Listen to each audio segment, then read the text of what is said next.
She stepped out of her Mercedes, clipboard in hand, eyes fixed on our lawn like a predator spotting prey.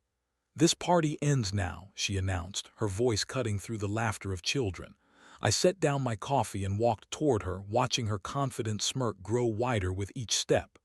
"Do you have any idea who I am?" she demanded. I smiled. "Do you?" The snow had started falling at exactly 3 o'clock, dusting the front lawn of Daniel Cortez's modest colonial home in gentle white powder. He stood at the window, watching neighbors arrive with covered dishes and wrapped presents, their children racing ahead in puffy winter coats. The annual neighborhood Christmas party had been his wife Maria's tradition for 12 years, and even though she'd been gone for 2, he'd kept it alive. The kids needed it. The community needed it. "Dad, the hot chocolate's ready." His daughter Sophie called from the kitchen, her voice bright with excitement. Daniel turned from the window, taking in the scene. His living room had been transformed. White lights draped across the mantel, a 9-foot tree dominated the corner, and folding tables lined the walls, already crowded with casseroles, cookies, and Maria's famous tamales that Sophie had learned to make. 20 families had RSVP'd. The Johnsons brought their twins. The Patels arrived with enough samosas to feed an army. Old Mr. Henderson from 3 doors down came alone, as always, but his eyes lit up when Sophie handed him a mug of cocoa. "This is perfect, Mija," Daniel said, squeezing Sophie's shoulder. She was 16 now, nearly as tall as Maria had been, with the same warm smile. The doorbell rang again. More neighbors, more laughter. The house felt alive. Then at 4:15 the doorbell rang with a different tone, urgent, insistent. Daniel opened it to find Cynthia Blackwell standing on his porch. She wore a cream-colored wool coat that probably cost more than his mortgage payment, her silver hair styled in sharp angles. Behind her stood 2 other women from the Pinehurst Heights Homeowners Association board, both looking uncomfortable. "Mr. Cortez," Cynthia's voice could have frozen the falling snow, "we need to discuss this gathering." "Cynthia," Daniel kept his tone neutral, "would you like to come in? We have plenty of food." "This isn't a social call." She pulled a tablet from her leather bag, tapping the screen with manicured nails. "I'm here in my official capacity as HOA president. This event is in violation of multiple community regulations." Behind Daniel, the noise from inside dimmed as people noticed the confrontation at the door. "What regulations?" Daniel asked. Cynthia scrolled through her tablet. Section 7.3 requires written permission for gatherings exceeding 15 persons. Section 9.1 prohibits excessive street parking. Section 12.4 limits outdoor decorations to approved holiday displays only. She looked up, her expression triumphant. "Your inflatable snowman is not on the approved list." "This is a neighborhood Christmas party," Daniel said slowly. "We've had it every year for over a decade. Previous violations don't excuse current ones." Cynthia tapped her screen again. "I'm issuing an immediate cease and desist. You have 30 minutes to disperse your guests or face fines starting at $500 per violation." Sophie appeared at Daniel's elbow. "You can't be serious." "Young lady, this doesn't concern you." Cynthia's eyes flicked to her dismissively before returning to Daniel. 30 minutes, Mr. Cortez. The rules apply to everyone." "Even you?" The question came from Mrs. Patel, who'd moved to the doorway with several other neighbors. Cynthia's jaw tightened. "I follow every regulation meticulously." "Except the one about pool noise after 9, Mr. Johnson said. "We hear your summer parties pretty clearly." "That's different. Those are intimate gatherings." "With 50 people and a DJ," someone else added. Cynthia's face flushed. "This discussion is over. 30 minutes. She thrust a printed notice at Daniel. "This is your official warning. Continued noncompliance will result in a lien against your property." She turned on her expensive heels and walked back to her Mercedes, parked deliberately across Daniel's driveway entrance. The 2 other board members lingered.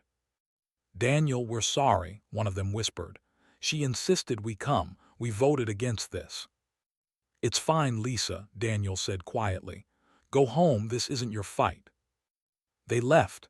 Daniel stood holding the notice, feeling the weight of 24 pairs of eyes on his back. "Dad," Sophie's voice was small. He looked at the paper. The language was dense, bureaucratic, clearly designed to intimidate. Cynthia had cited 8 different violations, each carrying escalating fines. At the bottom, in bold print, "Failure to comply will result in legal action and assessment of all HOA legal fees to the homeowner." Daniel had seen language like this before. Different context, same purpose, bullying through paperwork. "Everyone inside," he said calmly, "please." The living room filled. Children sat on the floor. Adults crowded onto couches and chairs.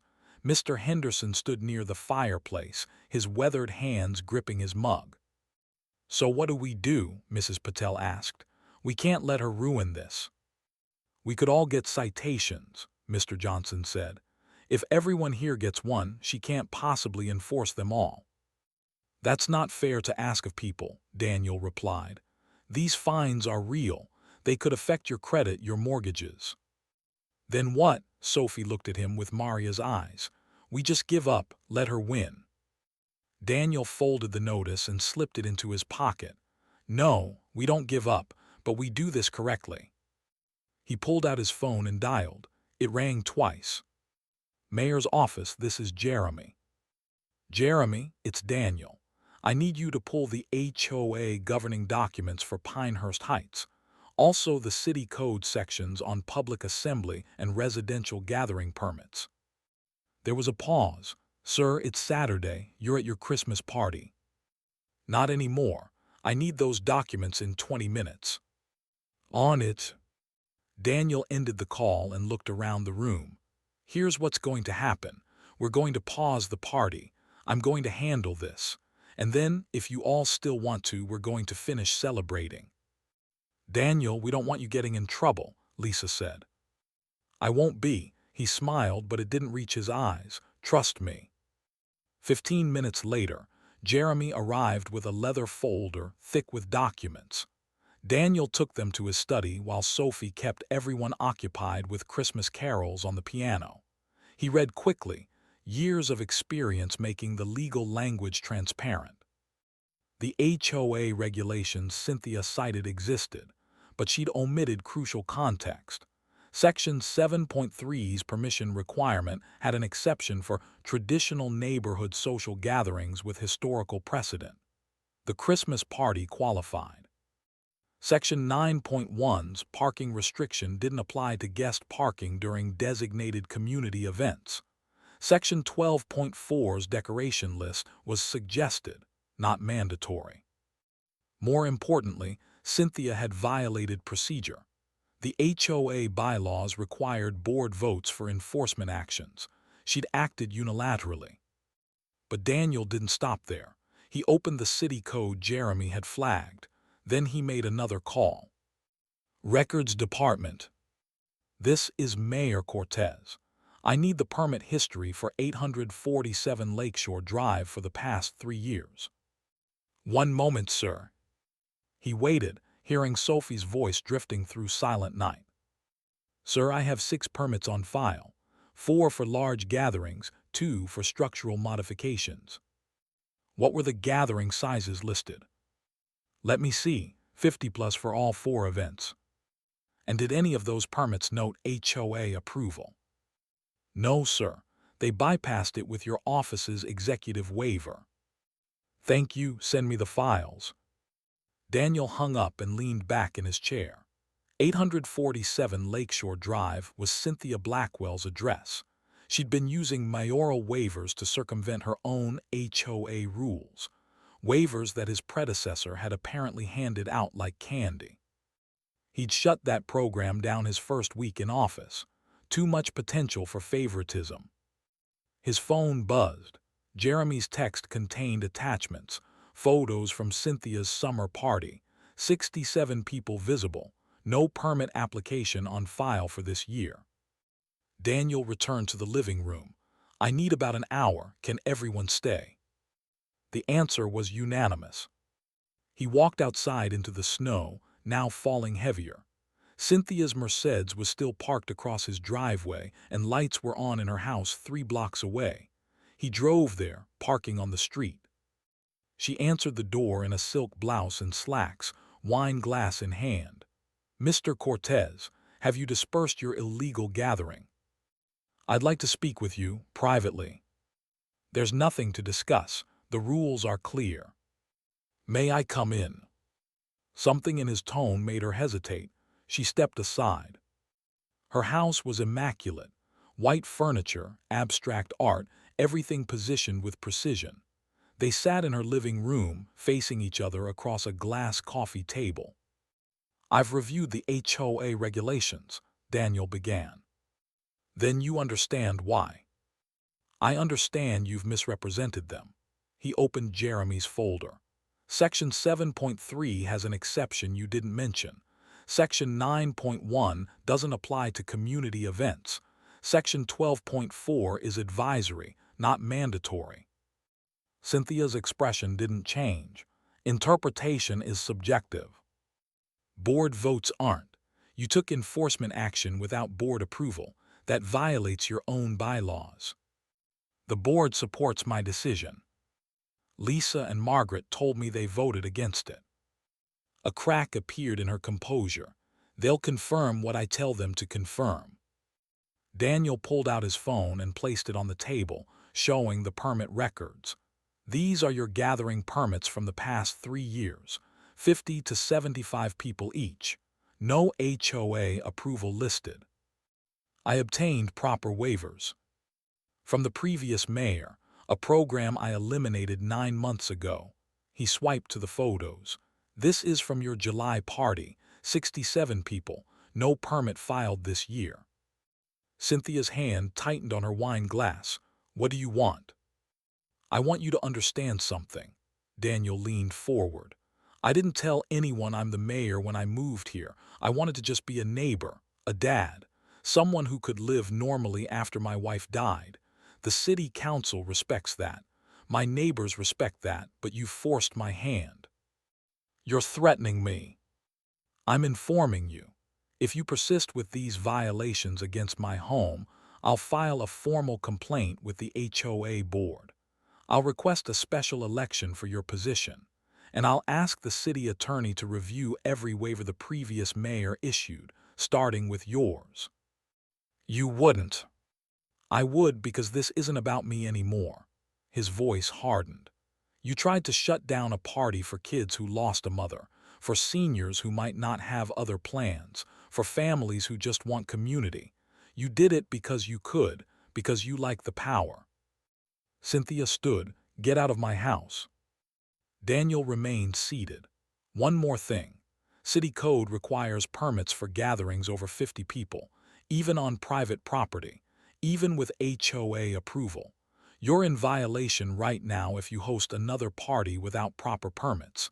And unlike HOA fines, city violations carry criminal penalties for repeated offenses."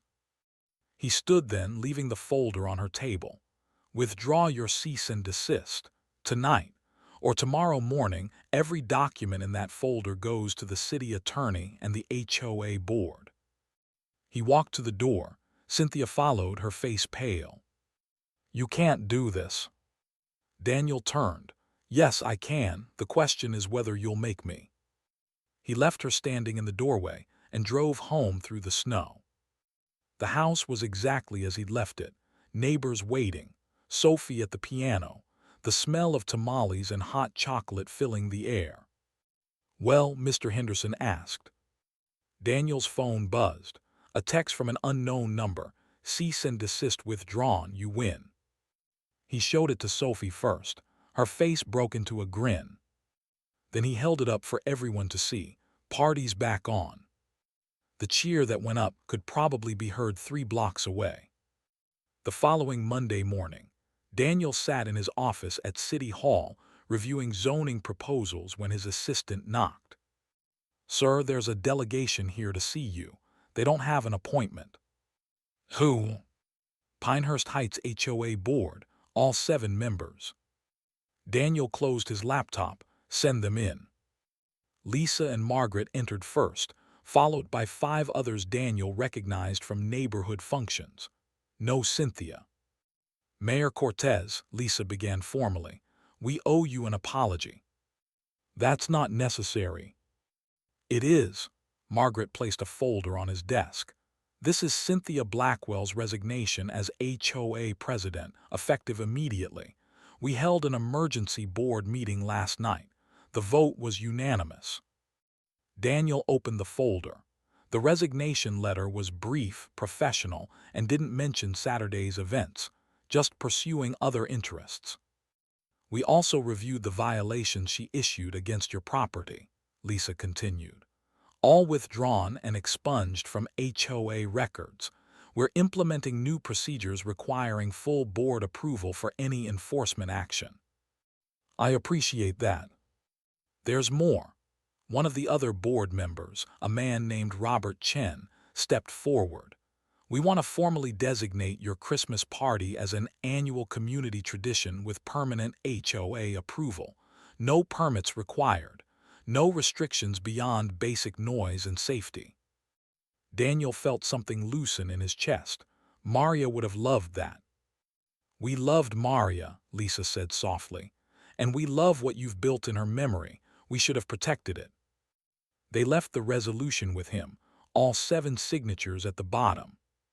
That evening, Daniel showed it to Sophie over dinner. So it's really over, she asked. It's really over. Good, she stabbed a piece of chicken, because I was ready to go full social media on her. I'm glad it didn't come to that. Dad, Sophie looked at him seriously. Why didn't you just tell everyone from the start that you're the mayor? Would have saved a lot of trouble. Daniel considered the question. Because being the mayor isn't who I am. It's what I do. I'm a dad first. Your dad, I'm a neighbor. A person trying to keep your mother's traditions alive. If I lead with the title, that's all people see. But you used it when you had to. When I had no choice. When someone was hurting people I care about. Sophie nodded slowly. Mom would be proud of you. I hope so. His phone rang. Jeremy. Sir, you need to see the news. Daniel pulled up the local station's website on his tablet. The headline made him groan. Mayor's secret HOA battle revealed.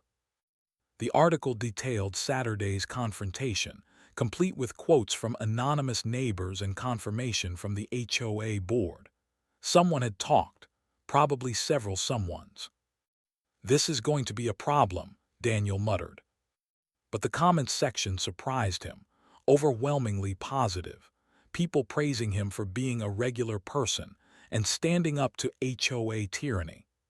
Several mentioned they'd voted for him specifically because he'd run as an outsider, someone who understood normal problems. Sophie read over his shoulder. Looks like you're more popular now than before. Great, more attention, just what I wanted. Dad, you're the mayor of a city of 200,000 people. You were never going to stay anonymous forever. She was right, of course, he'd known that, but he'd hoped for more time. The phone rang again. City Council President. Daniel, I just saw the news. I can explain. Explain what? That you handled a neighborhood dispute with exactly the kind of common-sense leadership we elected you for. The phones here have been ringing off the hook. People love this. I didn't do it for publicity. That's exactly why it works. Look, I'm calling because we've got 3 different HOA boards requesting meetings. They want guidance on governance reforms. Can you handle that? Daniel rubbed his temples. Sure, why not? Excellent. Also, the December council meeting is Thursday. Be prepared for a lot of questions about HOA oversight. The call ended. Sophie was grinning. What? Daniel asked. You accidentally started a movement. I did no such thing. Dad, you took down an HOA tyrant and then everyone found out you're secretly the mayor. You're basically a superhero origin story. I'm going to regret this conversation. But over the next few days, Sophie's assessment proved accurate.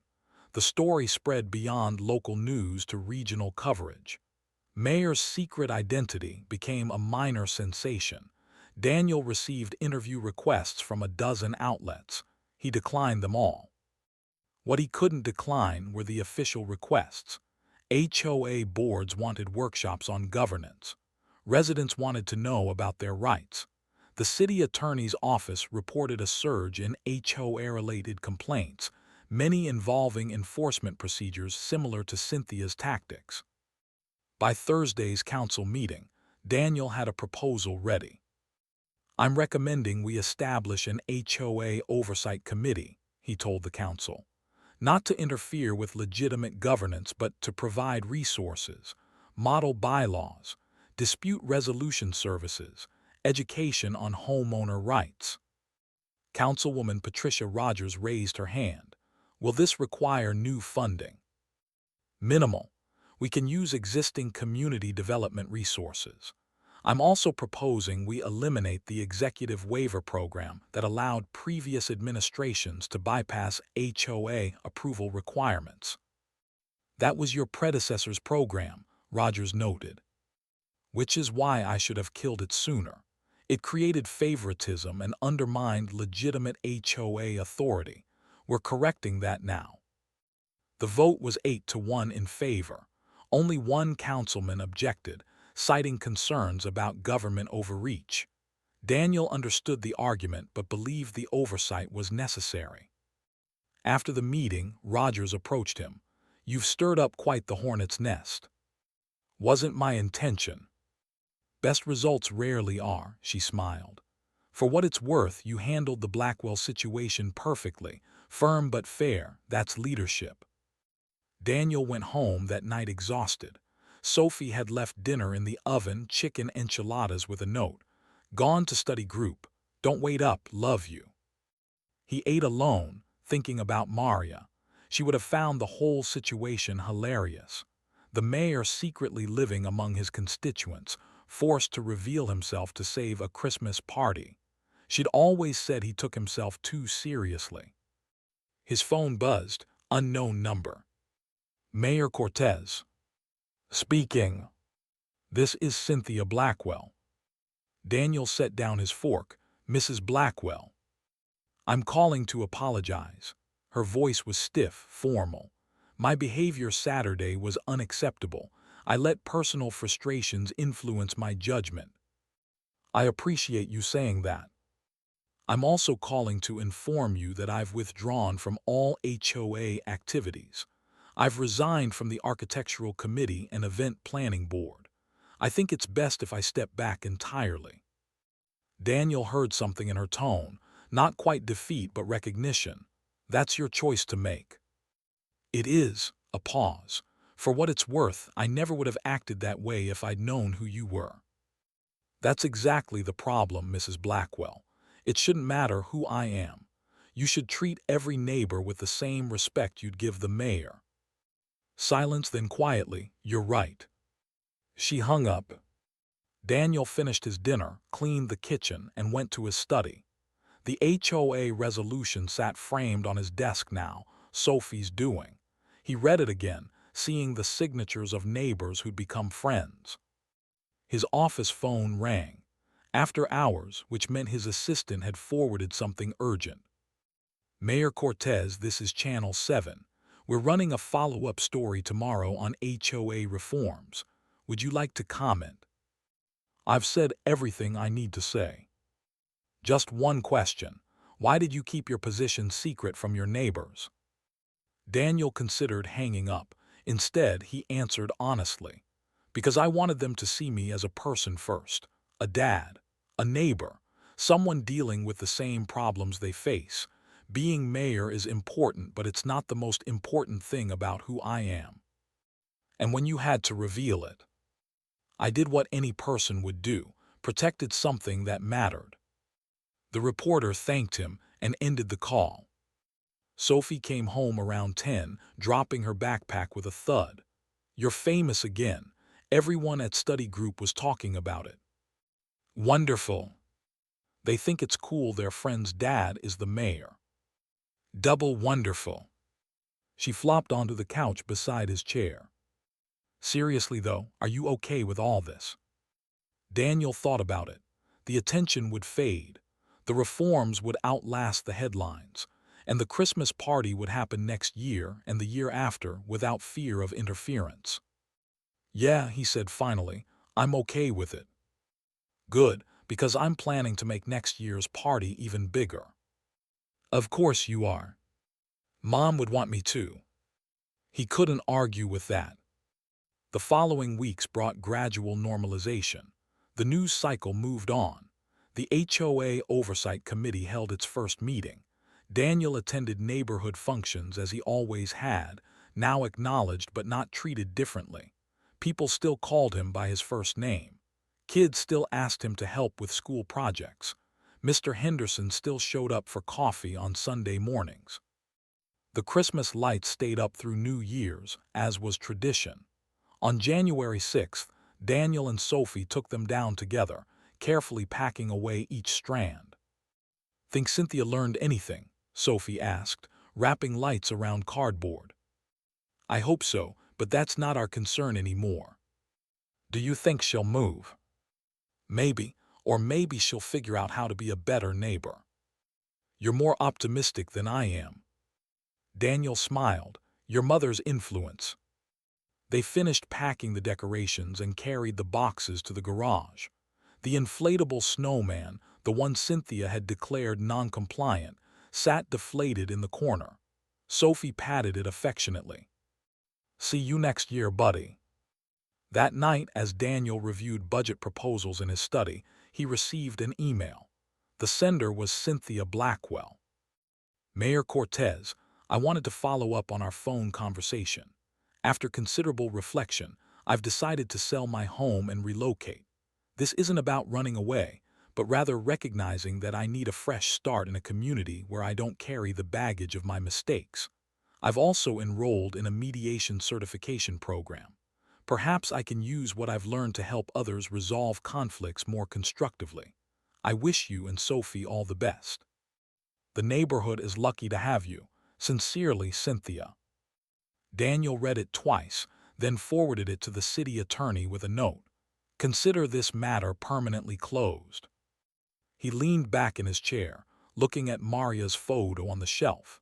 16 years married, 2 years gone, and he still caught himself wanting to tell her about his day. We did it, he said to the photo. The party's safe, the neighborhood's better, and I think Sophie's going to be okay. The photo smiled back, frozen in time at their last anniversary dinner. His phone buzzed. Jeremy sending tomorrow's schedule. Budget review at 8, constituent meetings from 10 to noon, HOA Oversight Committee at 2, City Council prep at 4. The work never stopped, but now at least his neighbors knew who he was, all of who he was. Mayor and father, leader and friend, the man trying to keep his wife's memory alive while moving forward. He shut down his computer and went to check on Sophie.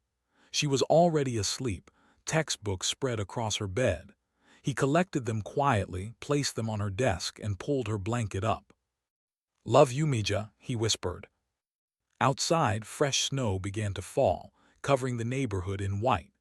Pinehurst Heights settled into winter silence, peaceful and whole, a community that had weathered its storm and emerged stronger. And Daniel Cortez, mayor and neighbor, father and guardian of tradition, finally allowed himself to believe that everything was exactly as it should be.